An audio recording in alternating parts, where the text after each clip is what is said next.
Məsələ 8. 2-nin üstü loqaritma x əsasdan 8 bərabər x. X böyükdür 0. Tənliyini həll edin. Tənliyimiz 2-nin üstü loqaritma x əsasdan 8 bərabərdir x-dir.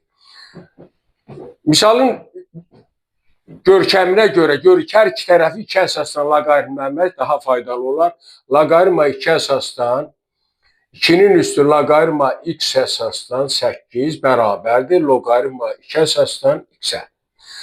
Və loqaritma a əsasdan b üstü k bərabərdir.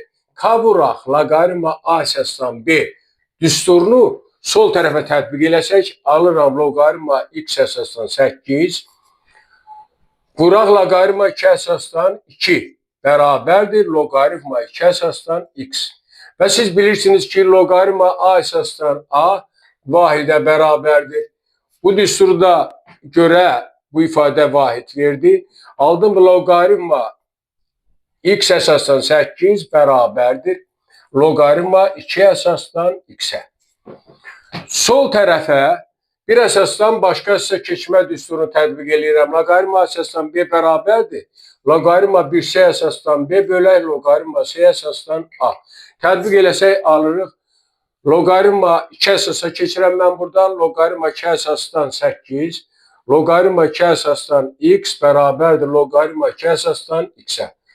8-i 2-nin kubu yazırıq.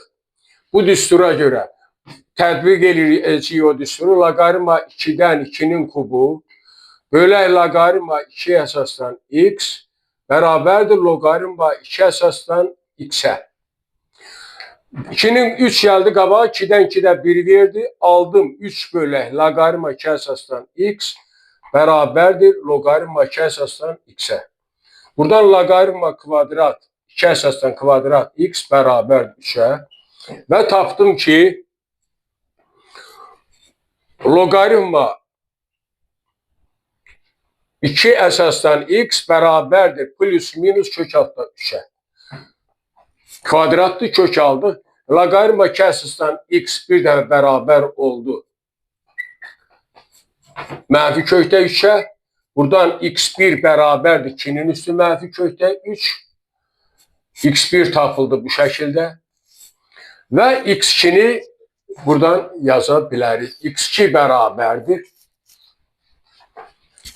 Loqaritma 2 əsasdan x bərabərdir kök alt 3-ə.